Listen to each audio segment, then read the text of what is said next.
अखन अहाँ सब सुनि रहल छी मैथिली एक्सप्रेस की शानदार प्रस्तुति।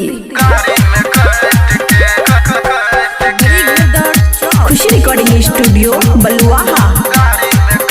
जवानी कसम महस करे छौ भैया रे मन मस्त लगे छौ।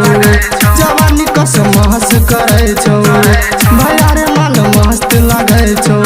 चुमा देना हमारा डीजे पर सट के गई छौरी नहीं त मेरे जेबो गाड़ी में कट के। जवानी कसम महस करे छौ भैया रे मन मस्त लगे छौ।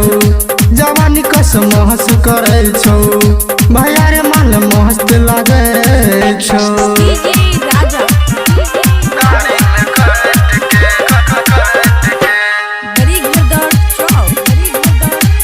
खुशी रिकॉर्डिंग स्टूडियो बलुआहा। गई कजरा लगा के गई गजरा सजा के मारे छी जान छोरी कनखी चला के। गई कजरा लगा के गई गजरा सजा के मारे छी जान छोरी कनखी चला के।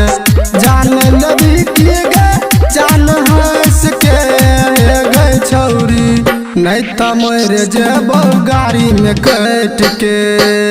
जवानी कसम महस करे छौ भैया रे मन मस्त लगे छौ। जवानी कसम महस करे छौ भैया रे मन मस्त लगे छौ।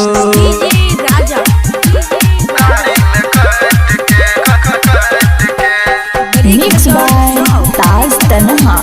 खुशी रिकॉर्डिंग स्टूडियो बलुआहा। डीजे पर छौरी नाचे छम छम गे छोरो सबके नाचे के करे छे मन गे। डीजे पर छौरी नाची छम छम गे छोरा सबके नाचे के करे छे मन गे। बुरबो माजल तो आगू में बैठ के नहीं त मेरे जादो गाड़ी में कट के। जवानी कसम हंस करे छौ भैया रे मन मस्त लगे छौ। जवानी कसम हंस करे छौ भैया रे मन मस्त लगे छौ।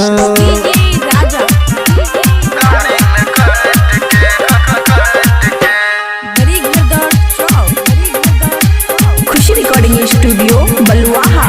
गए दिल दीवाना के मन लेन बात गए सोशिल के संगे बीतेला पूरा रात गे। गए वकील दीवाना के मन लेन बात गए मनोज के संगे बीतेला सारा रात गे।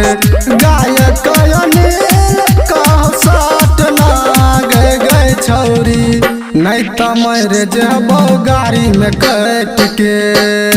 जवानी कसम महस करे छौ भैया रे मन मस्त लगे छौ। जवानी कसम महस करे छौ भैया रे मन मस्त लगे